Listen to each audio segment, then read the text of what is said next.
তিন দিন ব্যাপী তাফসীরুল কোরআন মাহফিলের আজকের প্রথম দিনে বিশেষ অতিথির মূল্যবান আলোচনা নিয়ে আসছেন বিশিষ্ট আলেমে দ্বীন মুফাসসিরুল কোরআন, কোরআন ও হাদিসের যুক্তিবাদী হযরতুল আল্লাম হযরত মাওলানা ইউসুফ হাসান নুরী সাহেব। হযরতুল আল্লাম হযরত মাওলানা মুহাম্মদ ইউসুফ হাসান নুরী সাহেব, সিনিয়র শিক্ষক বুরহানুদ্দিন মডেল মাদ্রাসা। হযরতকে তার মূল্যবান তাকরীর পেশ করার জন্য সবিনয় অনুরোধ করছি। السلام عليكم ورحمة الله وبركاته. إن الحمد لله نحمده ونستعينه ونستغفره ونعوذ بالله من شرور أنفسنا. من يهده الله فلا مضل له ومن يضلله فلا هادي له.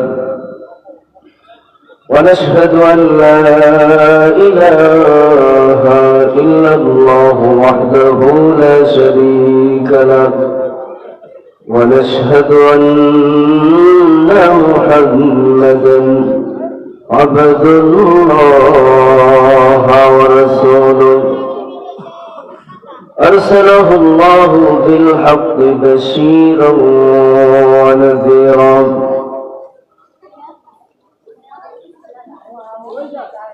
أما بعد فقد قال الله تعالى في كلامه المجيد وفرقانه الحميد. فأعوذ بالله من الشيطان الرجيم. بسم الله الرحمن الرحيم. ولقد بعثنا في كل أمة رسولا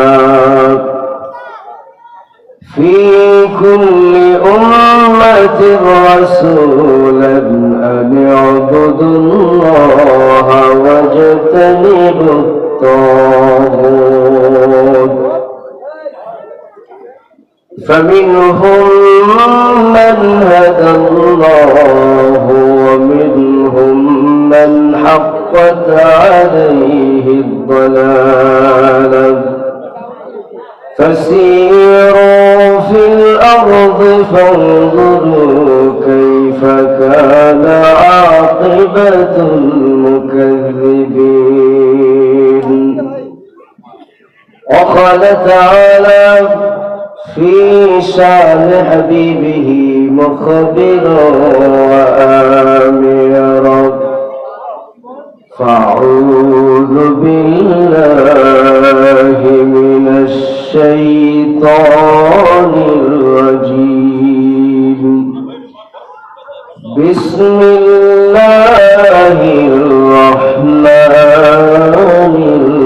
الرحيم.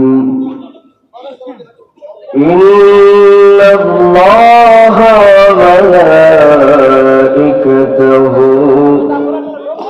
يصلون على النبي يا أيها الذين آمنوا صلوا عليه وسلموا تسليما. اللهم صل على سيدنا مولانا محمد وعلى آل سيدنا مولانا محمد حبيب خدا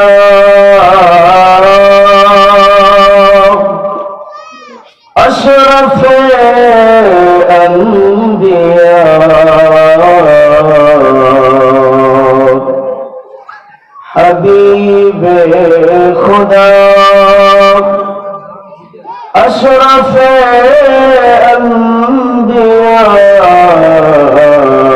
الأنبياء عرش مجيدش بود متكا اللهم صل على سيدنا مولانا محمد وعلى آل سيدنا مولانا محمد هنا فولتا بلبل کا ترنم بھی نہ ہو چند دہر میں کلیوں کا تبسم بھی نہ ہو اللہم صلی علی سیدنا مولانا محمد وعلى آل سيدنا مولانا محمد ستیزہ کر رہا ہے اجل سے قائم روز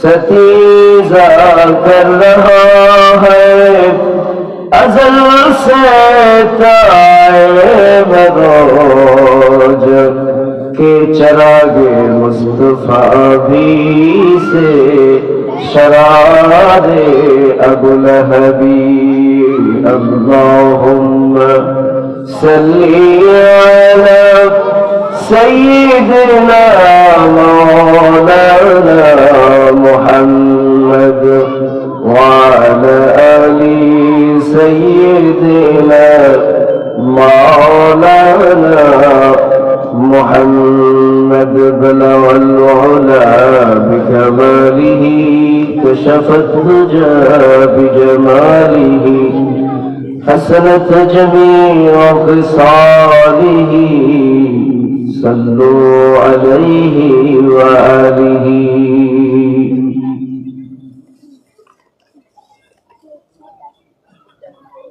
অপার সৌন্দর্য মণ্ডিত দ্বীপজের ভোলার অন্যতম থানা বোরহানুদ্দিন থানার ৮ নং ওয়ার্ডের অন্তর্গত খানবাড়ি যুব সমাজের উদ্যোগে আয়োজিত 3 দিন ব্যাপী তাফসীরুল কোরআন মাহফিলের সম্মানিত সভাপতি, উপস্থিত মুরব্বিয়ানে কেরাম, উপস্থিত যুবক ভাইরা, উপস্থিত ছোট ছোট সোনামণিরা, পর্দার অন্তরালে মাইকের আওয়াজ যতদূর পর্যন্ত যাচ্ছে আমার মা ও ভয়েরা, সকলকে আমি আমার অন্তরের অন্তঃস্থল থেকে সালাম নিবেদন করছি। আসসালামু আলাইকুম ওয়া রাহমাতুল্লাহি ওয়া বারাকাতুহু। সকলে বোধহয় সালামের উত্তর দেননি, রাগ করছেন নাকি? আসলে আমি আলোচনা শুরুর আগেও আপনাদেরকে সালাম দিয়েছি, কারণ হইল রাসূলের নির্দেশনা হলো আসসালামু ক্বাবলাল কালাম, কথা বলার আগে সালাম দেওয়া। এটা হলো কার সুন্নাত? রাসূলুল্লাহ সাল্লাল্লাহু আলাইহি ওয়াসাল্লামের সুন্নাত। এবং রাসূল সাল্লাল্লাহু আলাইহি ওয়াসাল্লাম বলেছেন, যদি কেউ সালাম না দিয়ে তোমার সাথে কথা বলা শুরু করে অথবা কোনো কথা জিজ্ঞাসা করে, তাহলে তুমি সেই কথার জবাব দিবে না, কারণ শুরুতেই সে আমার সুন্নতকে প্রত্যাখ্যান করেছে। অতএব তোমার উচিত হলো তাকে প্রত্যাখ্যান করা। রাসূল সাল্লাল্লাহু আলাইহি ওয়াসাল্লামের সুন্নাত, এবং এই সুন্নাত আল্লাহ রাব্বুল আলামিন শিখিয়ে দিয়েছেন সর্বপ্রথম হযরত আদম আলাইহিস সালামকে তৈরি করার পরে। আল্লাহ রাব্বুল আলামিন আদম আলাইহিস সালামের মাধ্যমে এই সালামের প্রচলন ঘটিয়েছেন, যেটা আমার নবী বলেছেন যে ইসলামের মধ্যে সর্বশ্রেষ্ঠ আমল হলো দুইটা, একটি হলো সালাম দেওয়া আর একটি হলো খাবার খাওয়ানো। শ্রেষ্ঠ আমল কি? দুইটা, সালাম দেওয়া আর খাবার খাওয়া। এবং আমার আল্লাহ রাব্বুল আলামিন বাবা আদম আলাইহিস সালামকে তৈরি করার পরে তার মধ্যে যখন রূহ ফুঁকে দিলেন, তিনি আল্লাহ পাকের শুকরিয়া আদায় করে আলহামদুলিল্লাহ বললেন। আল্লাহ পাক রব্বুল আলামিন আদম আলাইহিস সালামকে বলে দিলেন, আদম যাও, ওই যে ফেরেশতাদের দল সেখানে দেখতে পাও, ওখানে বসে আছে, ওই ফেরেশতাদের দলের ভিতরে গিয়ে বলো আসসালামু আলাইকুম। কে শিখিয়ে দিলেন? আল্লাহ রাব্বুল আলামিন যখন আদম আলাইহিস সালামকে শিখিয়ে দিলেন, যাও গিয়ে ওই ফেরেশতাদের দলকে সালাম দাও, এই বলে আসসালামু আলাইকুম। আল্লাহ পাকের নির্দেশ পেয়ে আদম আলাইহিস সালাম চলে গেলেন ফেরেশতাদের কাছে, গিয়ে আল্লাহর শিখানো সালাম পরিবেশন করলেন, আসসালামু আলাইকুম। ফেরেশতারা সালামের জবাব দিল, ওয়া আলাইকাস সালাম ওয়া রাহমাতুল্লাহ, ওয়া আলাইকাস সালাম ওয়া রাহমাতুল্লাহ। ফেরেশতারা একটি শব্দ বাড়িয়ে বলেছে, একটি শব্দ বাড়িয়ে বলেছে। আল্লাহ পাক বলে দিলেন, এই যে সালাম এবং সালামের জবাব, এইটা হবে তোমার সন্তানের মধ্যে একে অন্যের সাথে সাক্ষাৎ হলে প্রথম বিনিময় হবে সালাম, অভিবাদন, সম্ভাষণ, সুস্বাগতম হবে কি দিয়ে? কারণ আল্লাহ পাক রব্বুল আলামিন জান্নাতের মধ্যে যখন ফেরেশতাদেরকে দাঁড় করায় দিবেন জান্নাতের গেটে, সালামুন আলাইকুম তিবতুম ফাদখুলুহা খালিদিন। ফেরেশতারাও তাদেরকে সালাম দিল আল্লাহর পক্ষ থেকে। আর আল্লাহ পাকের একটা নাম হলো সালাম। আল্লাহ রাব্বুল আলামিনের জাতগত নাম, তার মধ্যে একটি নাম হলো সালাম, অর্থাৎ শান্তিদাতা। বলুন, আল্লাহ সারা দুনিয়ার কেউ কি শান্তি দিতে পারে নাকি? পারে? যতই খ্রিস্টান বৌদ্ধরা ওম শান্তি বলে, সারা জীবন শান্তি শান্তি বলে যদি চিৎকার দেয়, তাহলে কোথাও থেকে কি শান্তি আসবে নাকি? শান্তির মালিককে। এই জন্য আল্লাহ পাকের নাম হলো সালাম, আর আমাদের কালামের আগেও হবে সালাম। কি হবে? আমাদের কালামের আগে হবে সালাম। এবং সকল কাজে শুধুমাত্র কেবলমাত্র একমাত্র প্রশংসা হবে আমার আল্লাহ। কার প্রশংসা হবে? কারণ আমি যে জবানটা দিয়ে কথা বলি, যে জবানটা আমার দেহের মধ্যে আছে, আমার মুখের মধ্যে আছে, এই জবানটা আমাকে কে দিয়েছে বলেন দেখি? আল্লাহ পাক রব্বুল আলামিন আমাকে জবানটা দিলেন। আল্লাহ পাক বললেন, আলাম নাজআল লাহু আইনাইনি ওয়া লিসানান ওয়া শাফাতাইন।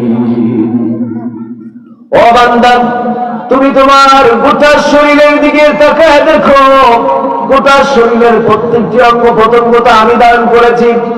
বিশেষ করে তুমি যেই দুইটা চক্ষু দিয়া দুনিয়ার হাজারো নাজ নেয়ামত গুলো দেখতে পাও, যেদিকে তাকাও সেদিকেই দেখতে পাও, যেদিকে তাকাও সেদিকেই তুমি চোখের দৃষ্টি দিয়ে সমস্ত কিছু দেখা তোমার জন্য সম্ভব হয়। এই যে দৃষ্টি শক্তি তোমাকে কে দিল? আল্লাহ বলেন, আলাম নাজআল লাহু আইনাইন, আমি কি তোমাকে দুইটা চোখ দেই না? কে দিছে? এরপরে বলেন, লিসানা ওয়া শাফাতাইন।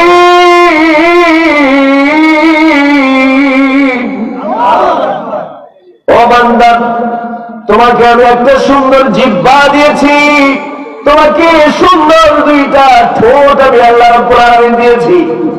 এই যে তুমি কথা বলো, মিলিয়ে মিলিয়ে সুন্দরভাবে কথা বলতেছো, এই কথা বলার শক্তি তোমাকে কেউ দেয় নাই, আমি আল্লাহ দিয়েছি।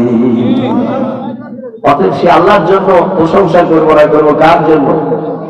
কারণ আল্লাহ রাব্বুল আলামিন যখন আপনাকে আমাকে দুনিয়ার মধ্যে নিয়ে এসেছেন, দুনিয়ার কোনো ভাষা আমাদের মুখে ছিল না, এরপরে আমার আপনার মুখে ভাষা কে দিল বলেন দেখি? কে দিয়েছে? আল্লাহ পাক রব্বুল আলামিন বলেন, আমি আল্লাহ তোমাকে ভাষা দিয়েছি, এবং তুমি তো দুনিয়ার মধ্যে ছিলে না, দুনিয়ার কোথাও তোমার নাম নিশানা ছিল না, তোমাকে আমি রব্বুল আলামিন দুনিয়াতে এনেছি। কে আনছে আমাদের?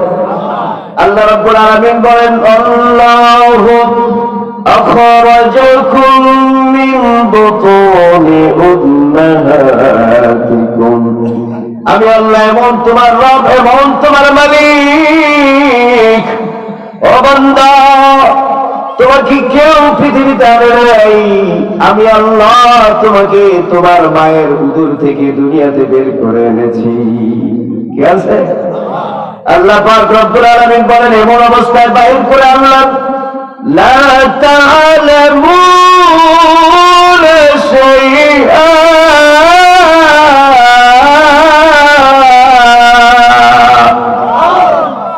এমন অবস্থায় বান্দা তোমাকে আমি বের করে আনলাম যে সময় তুমি কিছুই জানতে না, তোমার মুখে কোনো ভাষা ছিল না, কোনো কথা ছিল না। ও বান্দা, তুমি শোনার শক্তিও তোমার কানের মধ্যে ছিল না। আমাদের সমাজে অনেক ময়রা মানুষ আছে কিনা? আছেন? অনেক বাক প্রতিবন্ধী বধি আছে কিনা? আছে। আল্লাহ পাক রব্বুল আলামিন বলেন, এমন অবস্থায় তোমাকে আমি বাইর করে এনেছি তোমার মায়ের গর্ভ থেকে, তুমি কিছুই জানতে না। আল্লাহ বলেন, ওয়াজআলা লাকুমুস সামা'a ওয়াল আবসার। ও বান্দা, এরপরে আমি তোমাকে শ্রবণ শক্তি দান করেছি, ওয়াল আবসার, তোমাকে আমি দৃষ্টি শক্তি দান করেছি, ওয়াল আফইদাতা লা'আল্লাকুম তাশকুরুন।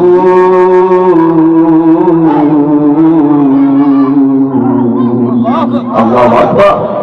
আল্লাহ বলেন, তোমাকে আমি শ্রবণ শক্তি দিলাম, তোমাকে আমি দৃষ্টি শক্তি দিলাম। বান্দা, তোমাকে আমি কথা বলার জন্য ঠোঁট দিলাম, তোমাকে মুখ দিলাম, যাতে করে তুমি এই নিয়ামত পেয়ে আমি আল্লাহর শুকরিয়া আদায় করতে পারো। আমরা কি সে আল্লাহর শুকরিয়া আদায় করব না? আল্লাহ পাকের শুকরিয়া যদি আদায় না করি, আমাদের যিনি কান দিয়েছেন শ্রবণ করার জন্য, যিনি চোখ দিয়েছেন দেখার জন্য, যিনি কলব দিয়েছেন হৃদয়ঙ্গম করার জন্য, যদি এগুলো দিয়ে আল্লাহর শুকরিয়া আদায় না করি, আল্লাহ পাকের ইবাদত যদি না করি, তাহলে আল্লাহ পাক রব্বুল আলামিন ভয়ঙ্কর আযাবের কথা বলেছেন কোরআন মাজিদের মধ্যে। আল্লাহ পাক বলেন, লাহুম কুলুবুন লা ইয়াফকাহুনা বিহা ওয়া লাহুম আ'য়ুনুন লা ইউবসিরুনা বিহা ওয়া লাহুম আযানুন লা ইয়াসমাউনা বিহা উলাইকা কাল আনআম বাল হুম আদাল উলাইকা হুমুল গাফিলুন। আল্লাহ রাব্বুল আলামিন বলেন, তাদের চোখ আছে কিন্তু চোখ দিয়ে সঠিকটা দেখাও মানে না, তাদের কান আছে কানে শুনে কিন্তু সঠিকটা শোনার পরে সঠিক কাজটা বান্দা করে না, তাদের কলব আছে কিন্তু কলব দিয়ে সব কিছু হৃদয়ঙ্গম করার পরেও কিন্তু বান্দার পক্ষ থেকে সঠিক কাজটা বান্দা করে না।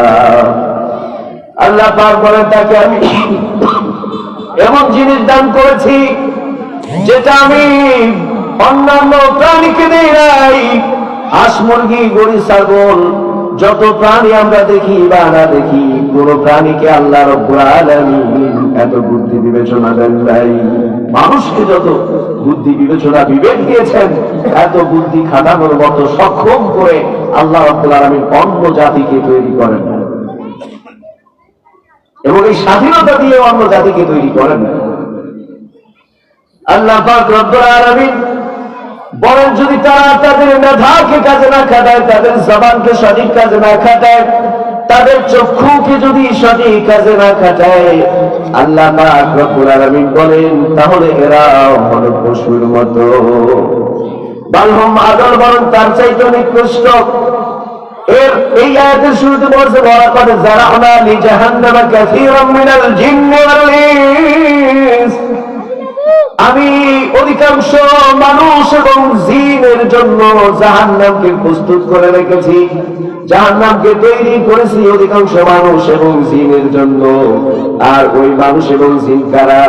যারা তাদের চক্ষুকে সঠিক কাজে ব্যয় করে না, তাদের মুখকে সঠিক কাজে ব্যয় করে না, যাদের হৃদয়কে সঠিক কাজে ব্যয় করে না, যাদের বিবেককে সঠিক কাজে ব্যয় করে না, আল্লাহ পাক বলেন এরাই হচ্ছে জাহান্নামী। আল্লাহ এদের জন্যই জাহান্নামকে তৈরি করে রেখেছেন। এই জন্য যে আল্লাহ সুবহানাহু ওয়া তাআলা আপনাকে আমাকে জবান দিলেন, তার জন্য এই জবানটাকে ব্যয় করতে পারবো না। আল্লাহ পাক কথা বলা শিখাইলেন। আল্লাহ বলেন আর রহমান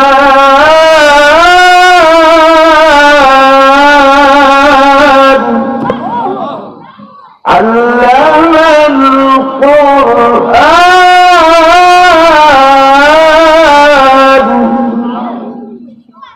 খলাকাল ইনসান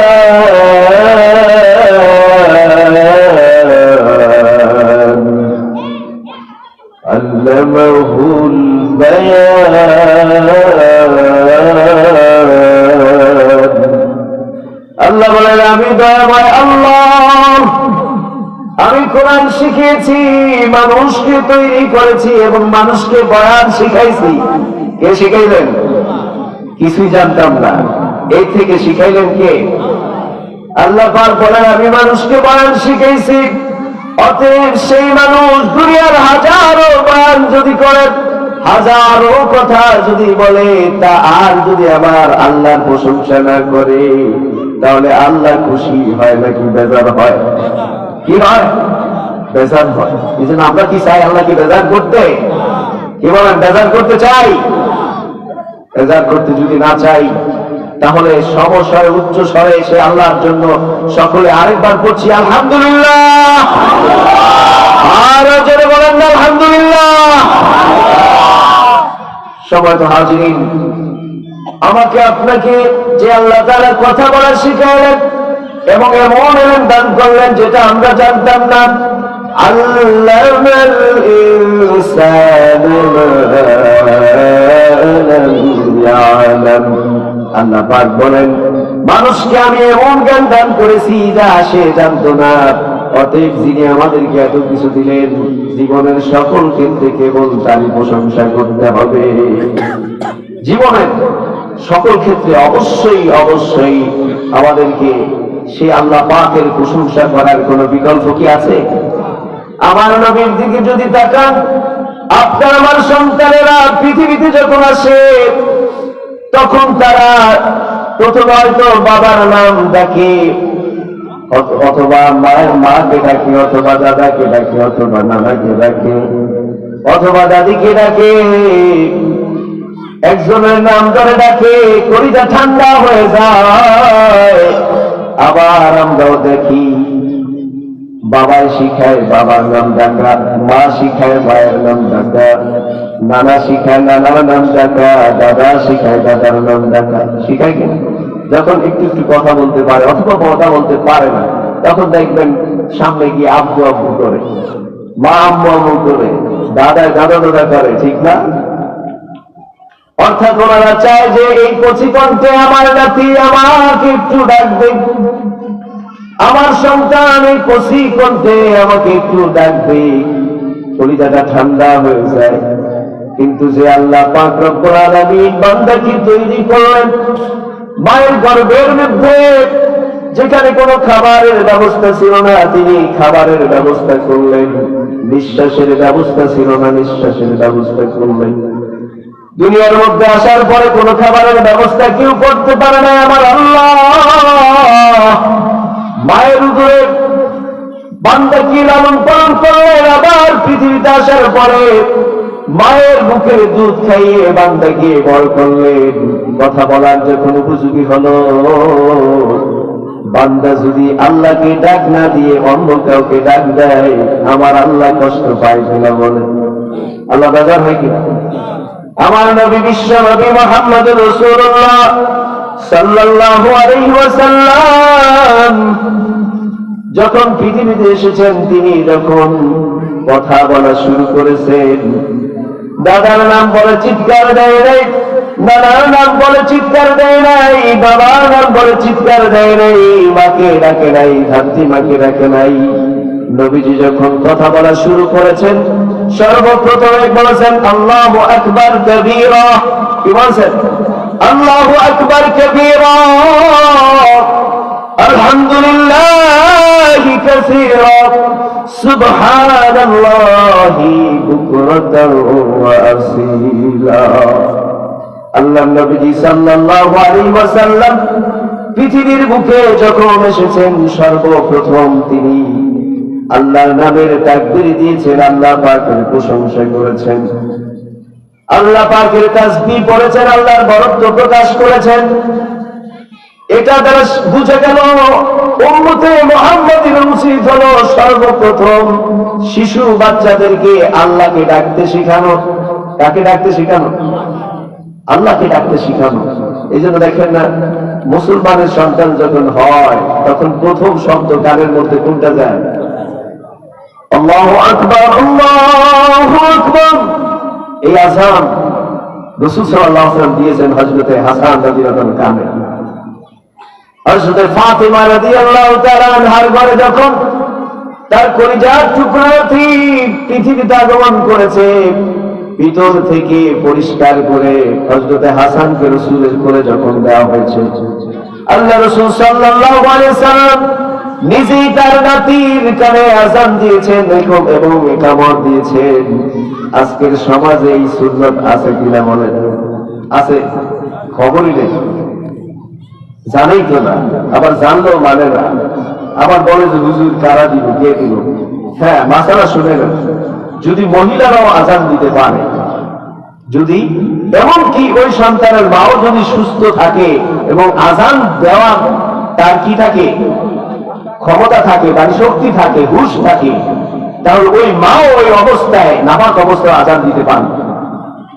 কারণ ওই সময় তো পুরুষেরা ভিতরে অনেক সময় ঢোকা সম্ভব হয় না, হয় কি? অথবা ধাত্রীর মধ্যে যদি কেউ আযান দিতে পারে, মহিলারা দিলেও এটা আযান হয়ে যাবে। এখানে পুরুষ দিতে হবে এটা কোনো শর্ত নয়, কারণ এটা নামাজের আযান নয়, এটা সুন্নাত। এটা মহিলারা আদায় করতে পারে, পুরুষেরাও আদায় করতে পারে। ইহুদি খ্রিস্টানেরা গবেষণা করা শুরু করলো, আমরা তো মুসলমানকে খ্রিস্টান বানাই, কিন্তু আবার কেন মুসলমান হয়ে যায় শেষ বয়সে? অনেক টাকা খরচ করে মুসলমানের পিছনে, কিন্তু দেখা যায় আবার তারা কি হয়ে যায়? মুসলমান হয়ে যায়, আবার ইসলাম ধর্মে ফিরে আসে। কারণটা কি? তারা জানতে চাই। তারা যখন জানতে চেয়েছে, তখন গবেষণা করতে গিয়ে তারা পেল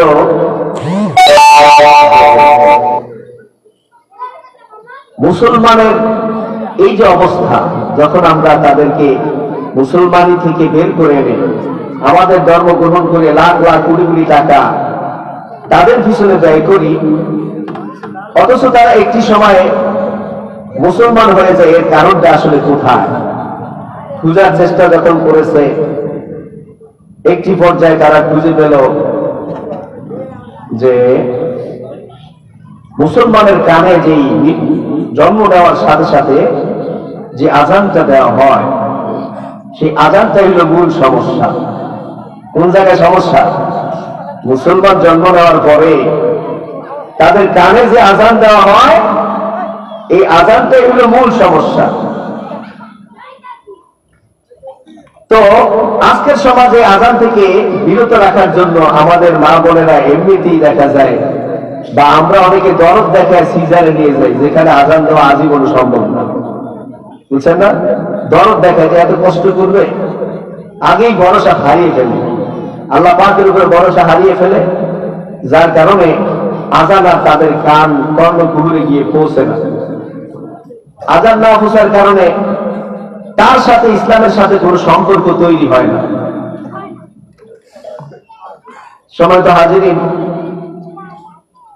আজকে আমাদের সমাজে আমাদের ছেলেপেলেদেরকে যদি আমরা এইভাবে আল্লাহর ধ্বনিটা তাদের কানে পৌঁছে দিতে পারি, কর্ণকুহরে পৌঁছে দিতে পারি, তাহলে কিন্তু তারা আর কোনদিন ইসলাম বিদ্বেষী হবে না।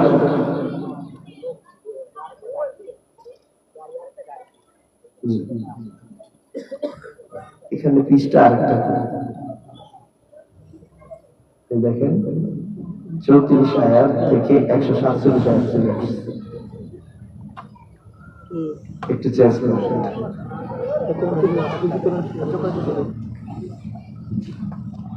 আসলে মানে আমার মূল সমস্যা কি জানেন, আমি গতানুগতিক বয়ান করতে জানি না, মানে কোরআন ছাড়া আলোচনা করতে আমার একটু কষ্ট হয়, মুখস্থ হয়ে যায়। আমি যেটা আপনাদেরকে বলতে চাচ্ছি সেটা হচ্ছে যে আমরা আমাদের সন্তানদেরকে প্রথমত কানে কি পৌঁছাইব? আযান পৌঁছাইব। এরপরে বাবার উপরে কর্তব্য হলো ওই সন্তানের জন্য আকিকা করা হচ্ছে বাবার উপরে সুন্নত। 7 দিনের মাথায় আকিকা করা সুন্নত। যদি 7 দিনের মাথায় না করানো যায় তাহলে বাবার পক্ষ থেকে 21 দিনের মাথায় বা 14 দিনের মাথায় করাবে। যদি 14 দিনও না করা যায় তাহলে 21 দিনে করাবে। যদি 21 দিনে না করা যায় তাহলে বয়সের যে কোনো একটা সময় এসে করে দিবে। তবে উত্তম হলো 7 দিনেই করা। আকিকার নিয়ম হলো যদি পুত্র সন্তান হয় কারো 2টা ছাগল কোরবানি করা, 2টা ছাগল জবাই দেওয়া। এখন ছাগলের ক্ষেত্রে বলবেন যে হুজুর কি ছাগল, বরকি না খাসি? না, বরকি খাসি শর্ত না। বরকি হইলে হইতে পারে, খাসি হইলেও হইতে পারে, এটা নিয়ে কোনো সমস্যা নাই। তবে ভেড়াও দেওয়া যাইতে পারে। কি দেওয়া যাইতে পারে? ভেড়াও দেওয়া যাইতে পারে। আমরা আজীবন শুনছেন যে হুজুররা কইছে যে ছাগল ছাড়া বুঝি আকিকা হয় না। না, ছাগল ছাড়াও আকিকা হয়, ভেড়া দিয়ে হয়। যদি গরিব লোক হয় তাহলে ছেলের জন্য 1টি দিলেও চলবে। 2টা তো বলছি, বাচ্চারা বলা হচ্ছে যদি গরিব হয় তাহলে 2 জনের জন্য, একজনের জন্য, একজন ছেলের জন্য 1টি বকরি ছাগল অথবা 1টি ভেড়া দিলেও চলবে। আর যদি আপনার মেয়ে হয় তাহলে তো জমিদার হইল 1টা, আর ছেলে হইলে টাকাওয়ালা হইলে কয়টা? 2টা। আর মাথার চুল বুটটায়া সেই চুল বরাবর ওজনের রূপা আল্লাহ দান করে দেওয়া, এইটা হলো আকিকার নিয়ম। এইগুলো যদি করা হয় সন্তানের বিপদ আপদ বাড়া মুসিবত অনেকটা কমে যায়। কারণ রাসূল বলেছে আকিকার সাথে সন্তানকে কি করে দেওয়া হয়েছে? ঝুলিয়ে দেওয়া হয়েছে। আজকে আমরা বাবা মা যারা আছি আমরা আমাদের সন্তানের হক আদায় করছি না বিদায়ী 1টি বয়সের সন্তান কিন্তু এটা রেজাল্ট হিসেবে আমাদের হক আদায় করছে না। সম্মানিত হাজিরিন, আমাদেরকে অবশ্যই সচেতন হতে হবে। কারণ আল্লাহ পাক রব্বুল আলামিন আপনাকে আমাকে দুনিয়াতে আল্লাহ পাকের প্রতিনিধি বানাইছেন। নিজেও আল্লাহর হুকুম মানতে হবে আর নিজের আহলে আয়ালকে আল্লাহর হুকুম মানাইতে হবে। কি হবে না? আল্লাহর হুকুম মানাইতে হবে। আল্লাহ পাকের নবী হযরত ইব্রাহিম আলাইহিস সালাম দেখুন আল্লাহকে কিভাবে চিনেছে। আমরা তো আল্লাহকে চিনি আর কি, মানে যদি বলে আল্লাহ কোথায় আছে, অনেকে বলবে যে আসমানে আছে, ঠিক না? আল্লাহ পাক আরশে আছেন, আরশে আজিমে সমীচীন আছেন। কিন্তু আল্লাহ রাব্বুল আলামিনের সাথে আমার সম্পর্ক কি এবং কিভাবে আল্লাহকে চিনতে পারবো? আল্লাহর সৃষ্টি দেখে কিন্তু আল্লাহকে চিনা যায়। আল্লাহর সৃষ্টি দেখে আল্লাহকে চিনা যায়। আল্লাহর সাথে সম্পর্ক তৈরি হয় যেমন সম্পর্ক তৈরি হয়েছিল জাতির পিতা হযরত ইব্রাহিম আলাইহিস সালামের সাথে। তিনি জন্ম নিয়েছেন এমন পরিবারে যেখানে শুধু মুশরিক আর মুশরিক, যেখানে শুধু মূর্তি পূজা, তারকা পূজা, সূর্য পূজা, চন্দ্র পূজা, গাছ পূজা, মাছ পূজা, এমন সমাজে এমন সংসারে জন্মগ্রহণ করেছেন জাতির পিতা হযরত ইব্রাহিম। তিনি জন্মগ্রহণ করার পর কিভাবে আবার ঈমান পেলেন? তিনি তো নিজেই নবী, তার কাছে কি আবার আরেক নবী এসে দাওয়াত দিছে নাকি? তিনি একাকী থাকতেন, অনেক সময় পাহাড়ের মধ্যে তিনি আল্লাহ পাকের ধ্যানে মগ্ন থাকতেন, স্রষ্টাকে খোঁজার জন্য তিনি মগ্ন থাকতেন। আল্লাহ রাব্বুল আলামিন বলেন আমার নবী ইব্রাহিম আমাকে কিভাবে চিনেছে একটু শুনুন। সূরা আনআমের মধ্যে আল্লাহ তাআলা বলেন فَلَمَّا رَأَى الْقَمَرَ بَازِغًا فلما رأى القمر بازغا قال هذا ربي। এর আগে আরেকটা আয়াত আছে, সেখান থেকেই বলি। فلما جن عليه الليل رأى كوكبا قال هذا ربي। হযরত ইব্রাহিম আলাইহিস সালাম যখন রাত্রিবেলা দেখলেন আকাশের মধ্যে তারকা দেখা যায়, তিনি মনে করলেন এটা তো আর কোনো সময় দেখি নাই, হয়তোবা এটাই আমার রব, এটা তো আর দেখি নাই, এই প্রথম দেখলাম, হয়তোবা আমার রব এটাই হবে। তিনি রবের তালাশে মগ্ন হয়ে গেলেন, রবকে পূজা। তার রবকে না চিনলে তো রবের ইবাদত করতে পারবেন না, এই জন্য রবকে চিনতে হবে। হযরত ইব্রাহিম আলাইহিস সালাম রবকে খুঁজতেছেন। প্রথমে যখন রাত্রিবেলা তারকা দেখতে পেলেন, তিনি মনে করলেন এটাই বুঝি আমার রব। فلما أفل قال لا أحب الآفلين। কিন্তু ঘটনা হলো, আবার যখন সকাল হয়ে গেল, সকালবেলা আর সেই তারকাগুলো আসমানে দেখা যায় না, সেগুলো ডুবে গেছে, হারিয়ে গেছে, এখন আর দেখা যায় না। তিনি বললেন না না, এমন বস্তু আমার রব হতে পারে না, যে কখনো থাকে আবার কখনো থাকে না, কখনো হাজির হয় আবার কখনো গায়েব হয়ে যায়, কখনো পাওয়া যায় আবার কখনো পাওয়া যায় না, এইরকম জিনিস আমার রব হইতে পারে না। তিনি বললেন এটা আমি রব হিসেবে পছন্দ করি না, একে আমি রব হিসেবে গ্রহণ করলাম না। এরপরে ঘটনাটা হলো কি, আল্লাহ পাক রব্বুল আলামিন বলেন ফালাম্মা রাআল কমারা বাযিগান ক্বালা হাযা রাব্বী। এরপরে যখন তিনি দেখলেন একটা চন্দ্র আকাশের মধ্যে আলো দিচ্ছে, এই চন্দ্রটাকে দেখে তিনি মনে করলেন এটাই বুঝি আমার রব, কারণ তারকার চাইতে চন্দ্রটা বড় না ছোট? বড়। তিনি মনে করলেন এটাই বুঝি আমার রব। কিন্তু ঘটনাটা হলো, তারপরেও যেটা হলো, আল্লাহ বলছেন فلما أفل قال لئن لم يهدني ربي لأكونن من القوم الضالين।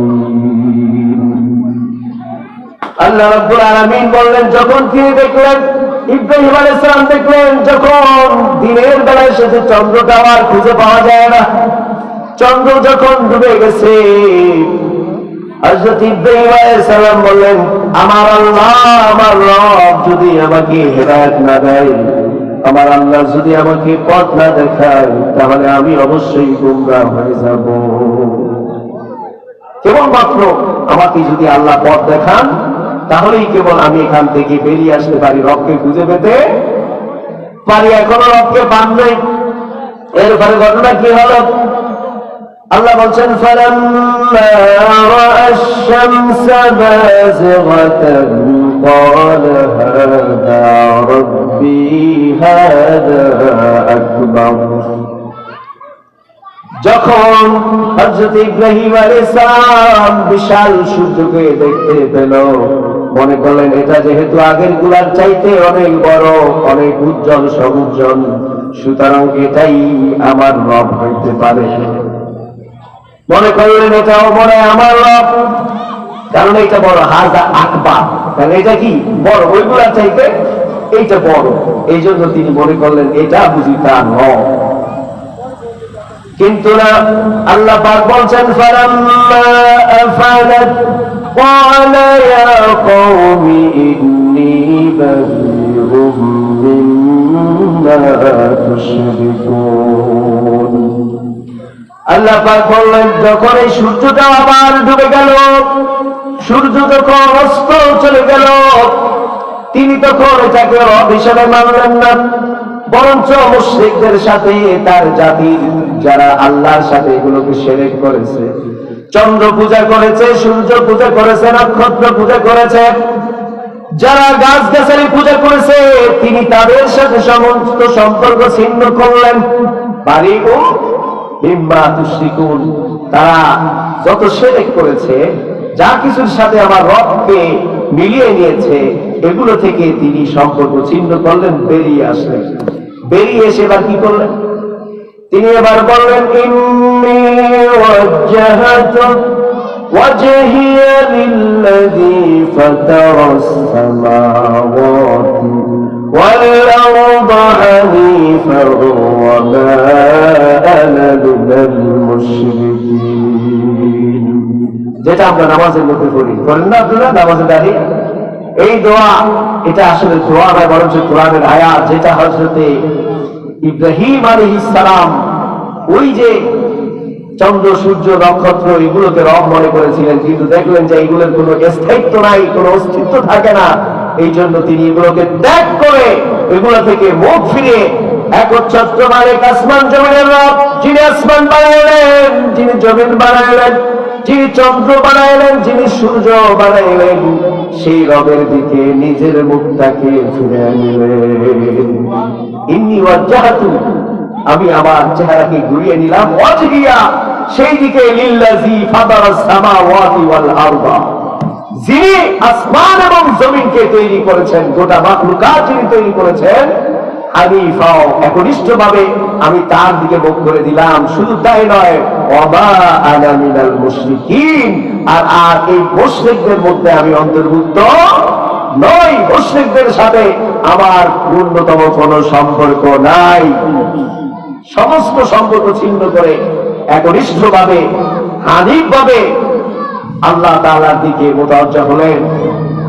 আজকের সমাজে আমরা যারা একনিষ্ঠভাবে আল্লাহ পাকের দিকে নিজের চেহারাটাকে ঘুরাইতে পারি না, শুধুমাত্র নামাজ পড়ি, শুধুমাত্র নামাজ পড়ি, কিন্তু জীবনের সকল ক্ষেত্রে আল্লাহ পাকের দিকে নিজের চেহারাটাকে ঘুরাইতে পারি না, অর্থাৎ আল্লাহর হুকুমের আনুগত্য করতে পারি না। নিজের স্বার্থের কাছে, দলের কাছে, নেতা নেত্রীর আনুগত্যের কাছে আমি আমার নবীর আদর্শ বিসর্জন দেই, আমি আল্লাহর যে হুকুম, আল্লাহর হালাল হারামকে বিসর্জন দেই। যদি এরকম হয়, তাহলে তো আমার নামাজ আমার আল্লাহ কবুল করবেন না। আমার নামাজ আর ওই ইব্রাহিম আলাইহিস সালামের এই নামাজের যেটা আমরা পড়ি, এই দোয়া, দুইটা কি এক জিনিস? তিনি তো সকল সম্পর্ক ছিন্ন করেছেন মুশরিকদের সাথে। কত মহব্বতের বস্তু হইতে পারে, বাবা, মা, সন্তান, স্ত্রী, বংশ, পরিবার, সমস্ত কিছু ছিন্ন করেছেন কেবলমাত্র তার জন্য।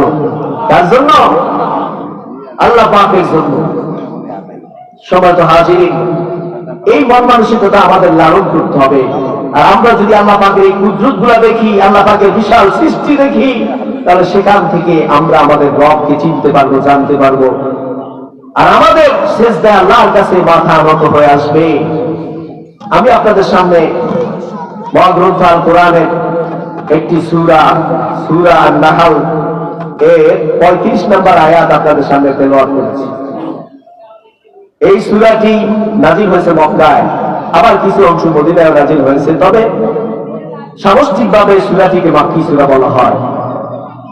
এই সূরার মধ্যে 128টি আয়াত আছে, 16টি রুকু আছে, এবং মহাগ্রন্থ আল কোরআনের 114টি সূরার সিরিয়ালে এই সূরাটি হচ্ছে 16 নাম্বার সিরিয়াল। এই সূরার নাম্বার কত? 16। সূরার নাম সূরা নাহল। নাহল মানে হচ্ছে মৌমাছি। নাহল মানে কি? মৌমাছি। মাছি, ওই যে ব্যানমাছি আছে, আবার মৌমাছি যারা মধু সংগ্রহ করে, আপনারা জানেন। আল্লাহ পাক রব্বুল আলামিন মহাগ্রন্থ আল কোরআনের অনেক প্রাণীর নামে সূরা নাযিল করেছেন, অনেক জাতির নামে সূরা নাযিল করেছেন, আবার ব্যক্তির নামেও সূরা নাযিল করেছেন। প্রাণীর নামে সূরা নাযিল করেছেন, যেমন সূরা ফিল, সূরা নামল, সূরা নাহল, এগুলা কি? বাকারা, এগুলো হচ্ছে প্রাণীর নামে।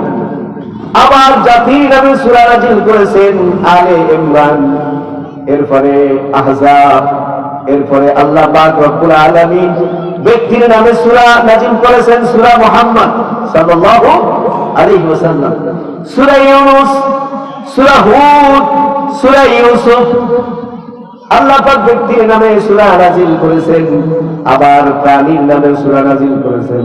এইরকম প্রাণীর নামে একটি সূরা নাযিল করেছেন যে প্রাণীগুলো আমাদের জন্য অত্যন্ত উপকারী। সেগুলা কি? মৌমাছি। এই সূরার নামকরণ করা হয়েছে এই সূরার একটি অন্যতম আয়াত। এই সূরার ৬৮ নম্বর আয়াত থেকে আল্লাহ পাক বলেন, وَأَوْحَى رَبُّكَ إِلَى النَّحْلِ أَنِ اتَّخِذِي مِنَ الْجِبَالِ بُيُوتًا وَمِنَ الشَّجَرِ وَمِمَّا يَعْرِشُونَ। আল্লাহ পাক রব্বুল আলামিন বলেন, আমি আমার প্রত্যাদেশ আমার ওহী পাঠিয়ে দিলাম মৌমাছির কাছে। আপনারা জানেন মৌমাছির কাছে ওহী কি আল্লাহ পাক পাঠাইতে পারেন? মৌমাছি কি নবী? নবীদের কাছে ওহী পাঠায়। তবে ওই শব্দটা যদি কোনো প্রাণীর ক্ষেত্রে হয়, সেখানে হয় আল্লাহর আদেশ। কি হয়? আল্লাহর আদেশ অথবা ইলহাম অথবা বুঝ, সমঝ। আল্লাহ তাআলা মৌমাছির ব্রেনের মধ্যে সমঝ দিয়ে দিলেন, বুঝ দিয়ে দিলেন। কি জন্য? যাতে তারা পাহাড়ের সাথে বাসা বানায়, যাতে তারা গাছ গাছালির সাথে বাসা বানায়, আর সেগুলো আল্লাহ পাকের বান্দা যাতে আমরা মানুষরা খেয়ে উপকৃত হতে পারি। আল্লাহ পাক রব্বুল আলামিন এই জন্য মৌমাছির কাছে ওহী পাঠাইলেন তথা আল্লাহ আদেশ পাঠাইলেন। আল্লাহ বুদ্ধি দিয়ে দিলেন তাদেরকে। এই সূরার এই ৬৮ নম্বর আয়াত থেকে সূরার নামকরণ করা হয়েছে সূরা আন-নাহল। তাহলে আমরা পাইলাম কোথায় নাযিল হয়েছে? মক্কায়। এরপর পাইলাম নাম কি? নাহাল, অর্থ কি? মৌমাছি। এই সূরার কয় নম্বর আয়াত থেকে এর নামকরণ করা হয়েছে? ৬৮ নম্বর আয়াতের আন-নাহল শব্দ থেকে নামকরণ করা হয়েছে সূরা আন-নাহল। আমি যে আয়াত আপনাদের সামনে তেলাওয়াত করেছি, এই আয়াতটি হল ৩৫ নম্বর এবং ৩৬ নম্বর আয়াত। আল্লাহ পাক বলছেন, وَلَقَدْ بَعَثْنَا فِي كُلِّ أُمَّةٍ رَسُولًا। ও দুনিয়ার মানুষেরা শোনো, পৃথিবীতে এমন কোন জাতি ছিল না, এমন কোন উম্মত ছিল না, এমন কোন সম্প্রদায় ছিল না যাদের কাছে আমি আমার রাসূল পাঠাই নাই। অর্থাৎ প্রত্যেক জাতির মধ্যে আমি রাসূল পাঠিয়েছি। প্রত্যেক জাতির মধ্যেই আল্লাহ কি পাঠিয়েছেন? রাসূল পাঠিয়েছেন। আর রাসূলেরা এসে একই কথা বলেছে, আনি আবুদুল্লাহ ওয়াজতানিবুত তাগুত।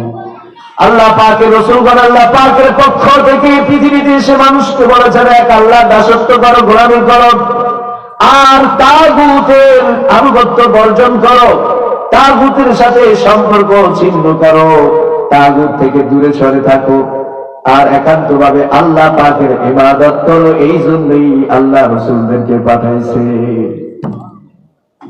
আল্লাহ রাব্বুল আলামিন বলেন, আমি এই জন্য রাসূলদেরকে যুগে যুগে পাঠিয়েছি যে তারা এসে মানুষকে বলেছে এক আল্লাহর দাসত্ব করো, গোলামি করো, আর তাগুত থেকে দূরে থাকো, তাগুতকে প্রত্যাখ্যান করো। তাগুত হলো সীমালঙ্ঘনকারী, যারা নিজেরাও আল্লাহর হুকুম মানে না, অন্য কেউ আল্লাহর হুকুম অমান্য করতে বাধ্য করে। এরা হলো কি? তাগুত। আর সবচেয়ে বড় তাগুত হলো শয়তান। সবচেয়ে বড় তাগুত কে? শয়তান। আর শয়তানের অনুসারীরা আজকে যারা খোদাদ্রোহী হয়ে সংবিধান করে, আইন করে, আল্লাহ পাক যা হালাল করেছেন তাকে হারাম করে, আর যা হারাম করেছেন তা হালাল করে, এরাই হচ্ছে পৃথিবীর বুকে বড় তাগুত। অতএব এদের সাথে সম্পর্ক থাকা মানে হচ্ছে আপনার ঈমান পূর্ণ হবে না। এদের সাথে সম্পর্ক রাখা মানে আপনি সেই নবীদের দাওয়াত গ্রহণ করেন নাই, অর্ধেক গ্রহণ করেছেন আর অর্ধেক ছেড়ে দিয়েছেন। আর এই অর্ধেক গ্রহণ করলে অর্ধেক ছেড়ে দিলে তো মুনাফিক হয়ে যায়, যেমন আব্দুল ইবনে উবাই। আর যদি পুরাই বিরোধিতা করেন আল্লাহর জমিন, আল্লাহর দ্বীন প্রতিষ্ঠার যদি পুরাই বিরোধিতা করেন, আল্লাহ পাক রব্বুল আলামিনের পরে বললেন, ফামিনহুম মান হাদাল্লাহু ওয়া মিনহুম মান হাক্কাত আলাইহিদ দালালা। আল্লাহ পাক বলেন, এর মধ্য থেকে যারা, যেই মানুষেরা, যেই লোকেরা আল্লাহ পাকের নবীদের পক্ষ থেকে যে কথা বলা হয়েছে সেগুলো যারা মেনে নিয়েছে, আল্লাহ পাক তাদেরকে হেদায়েতের উপর প্রতিষ্ঠিত করে দিয়েছেন। আর যারা এটাকে প্রত্যাখ্যান করেছে, এখান থেকে সরে গেছে, মুখ ফিরিয়ে নিয়েছে, আল্লাহ পাক বলেন আল্লাহ রাব্বুল আলামিন তাদেরকে গুমরাহির মধ্যে ছেড়ে দিয়েছেন, গুমরাহির মধ্যে তাদেরকে স্থায়ী করে দিয়েছেন। তবে আল্লাহ পাক রেজাল্টটাও জানিয়ে দিলেন, যারা আল্লাহর হুকুমকে ছেড়ে দিল, খোদাদ্রোহী হলো, প্রত্যাখ্যান করল, যারা আল্লাহর হুকুমকে মিথ্যা প্রতিপন্ন করলো, আল্লাহর হুকুমের বিরোধিতা করলো, যুগে যুগে যারা নবীদের দাওয়াতের বিরোধিতা করেছে, তাদের কি পরিণতি আল্লাহ পাক রব্বুল আলামিন এই আয়াতের লাস্টে কথা বলে দিলেন। আমাদেরকে লক্ষ্য করে আল্লাহ পাক বলছেন ফাসিরু ফিল আরদ, ও দুনিয়ার মানুষেরা ভ্রমণ করে দেখো, ঘুরে ঘুরে দেখো সারা পৃথিবীতে, ফানজুরু কাইফা কানা আকিবাতুল মুকাল্লিবিন, তাকায় দেখো যারা সত্যকে প্রত্যাখ্যান করেছে, নবীদের কথা মেনে নেয় নাই, নবীদের সাথে বিরুদ্ধাচরণ করেছে, নবীদের বিরোধিতা করেছে, নবীদের দাওয়াতের বিরোধিতা করেছে, তাদের সাথে যুদ্ধ করেছে, তাদেরকে হত্যা করেছে, রক্তাক্ত করেছে, জেল দিয়েছে, জরিমানা করেছে, ফাঁসি দিয়েছে, তাদের কি পরিণতি করেছি আমি আল্লাহ। ঘুরে ঘুরে পৃথিবীর জমিনে দেখো, আমি আল্লাহ সারা পৃথিবীতে এগুলোর নজির রেখে দিয়েছি। আজকে আমাদের আলোচনার বিষয় হলো যুগে যুগে নবীদের দাওয়াত এবং এই দাওয়াতের বিরোধীরা যারা ছিলেন, দাওয়াতের বিরোধী যারা ছিলেন, বিরোধিতা যারা করেছে, প্রত্যাখ্যান যারা করেছে, আল্লাহর আয়াতকে যারা মিথ্যা প্রতিপন্ন করেছে, আল্লাহর সংবিধান বাদ দিয়ে যারা মন গড়া সংবিধান তৈরি করেছে, তাদের কি পরিণতি করে ছেড়েছেন আল্লাহ পাক রব্বুল আলামিন যদি তৌফিক দেয়, এই আয়াতের নিমিত্তে দুই একটি কথা বলে নির্দিষ্ট সময়ের মধ্যে আলোচনা শেষ করার চেষ্টা করব ইনশাআল্লাহ। তবে কথা হচ্ছে, আমি তো পুরা এই নবীদের কাহিনী আপনাদেরকে শুনাইতে পারবো না। পারবো কি? সমস্ত নবীদের জামানার তাদের অবস্থা, তাদের উম্মতের অবস্থা, এগুলো বলতে গেলে তো মাসকে মাস সময় লেগে যাবে। তবে আমি মূল যে জায়গাগুলো, সেই জায়গাগুলো টাচ করার চেষ্টা করবো ইনশাআল্লাহ। বলেন আমাদের জাতির পিতা কে? হযরত ইব্রাহিম আলাইহিস সালাম। আচ্ছা, আপনারা যদি আমাকে জিজ্ঞাসা করেন যে হুজুর ভাত খাইছেন, তা আমি যদি বলি হ্যাঁ খাইছি, উত্তর শেষ না? এখন আমি যদি বলি আরে ভাই খাইছি তো, আইসি বাড়িতে অনেক লেট করিয়া, এরপরে আপনার ঘরালির উঠাইতে উঠাইতে সময় অনেক রাত্র হয়ে গেছে, এরপরে সে এই দিছে সেই দিছে, এইটা দিছি সেটা দিছি, করতে করতে খাইছি, ঠিক না? তাও তো কথা হয়েছে, কিন্তু অনেকগুলো হয়েছে নাকি? আমরা সমস্ত নবীদের কথা বলতে পারবো, জালের কথা বলবো। আল্লাহ পাক রব্বুল আলামিন কাদেরকে বাছাই করেছেন সেটা আপনারা জানেন। আল্লাহর কোরআনই বলে দিচ্ছেন কাদেরকে বাছাই করেছেন। আল্লাহ পাক বলেন ইন্নাল্লাহা আস্তাফা আদামা ওয়া নূহা ওয়া আলা ইব্রাহিম ওয়া আলা ইমরান আলাল আলামিন।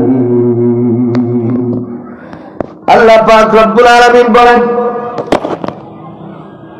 আমি সারা পৃথিবীর জন্য, বিশ্ববাসীর জন্য আমার নবী আদমকে নির্বাচিত করেছি, এরপরে আমি নির্বাচিত করেছি আমার নবী নূহকে, এরপরে নির্বাচিত করেছি ইব্রাহিমকে, এরপরে নির্বাচিত করেছি আলে ইমরানকে।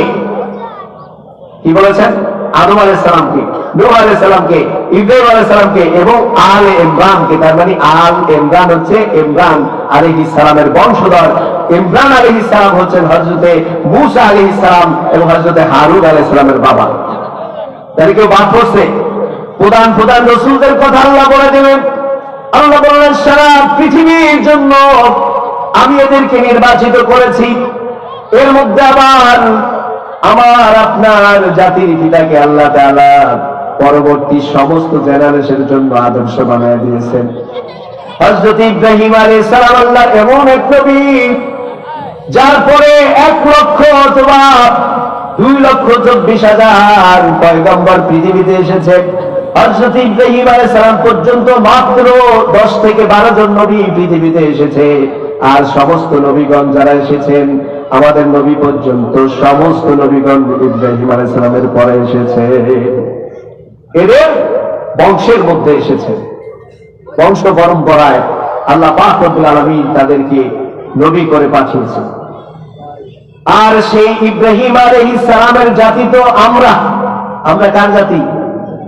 সেই ইব্রাহিম আলাইহিস সালামের জাতি। সুতরাং আমাদের জাতির পিতা কে? এটা কি আমি বললাম নাকি আল্লাহ বলছেন? আল্লাহ রাব্বুল আলামিন বলেন, ওয়াজাহিদু ফিল্লাহি হাক্কা জিহাদি ওয়াজতাবাকুম ওয়ামা জাআলা আলাইকুম ফিদ-দীনি মিন হারাজ মিল্লাতা আবিকুম ইব্রাহিম হুয়া সাম্মাকুমুল মুসলিমিন। আল্লাহ রাব্বুল আলামিন বলেন, আমি আল্লাহর জন্য তোমরা জিহাদ করার মতো জিহাদ করো, লড়াই করার মতো লড়াই করো, সংগ্রাম করার মতো সংগ্রাম করো। কারণ আল্লাহ পাক রব্বুল আলামিন তোমাদেরকে বাছাই করেছেন এবং তোমরা বাছাই করার কারণে তোমাদের দায়িত্ব হলো তোমাদের জাতির পিতা ইব্রাহিমের যে মিল্লাত, সেই মিল্লাতের উপরে প্রতিষ্ঠিত থাকা। ইব্রাহিম আলাইহিস সালামের যে মিল্লাত, সেই মিল্লাতের উপরে আমাদেরকে প্রতিষ্ঠিত থাকতে আল্লাহ বলছেন। এবং তিনি বলছেন, হুয়া সাম্মাকুমুল মুসলিমিন। আল্লাহ পাক বলে দিলেন, তিনি তোমাদের নাম রেখে দিয়েছেন মুসলমান। কে এই নাম রাখছে? হযরত ইব্রাহিম আলাইহিস সালাম এই নাম রাখছেন। আর এই ইব্রাহিম আলাইহিস সালাম জাতির পিতা হওয়ার পিছনে অনেক কোরবানি করা লাগছে, তার লাগে নাই? এমনি হয়ে গেছে? জাতির পিতা হইতে গিয়ে অনেক কোরবানি করা লেগেছে। আল্লাহ রাব্বুল আলামিন বলেন, ওয়াইয বাতালা ইব্রাহিম রাব্বুহু বিকালিমাতিন ফাআতাম্মাহুন্না ক্বালা ইন্নী জাইলুকা লিন-নাসি ইমামা।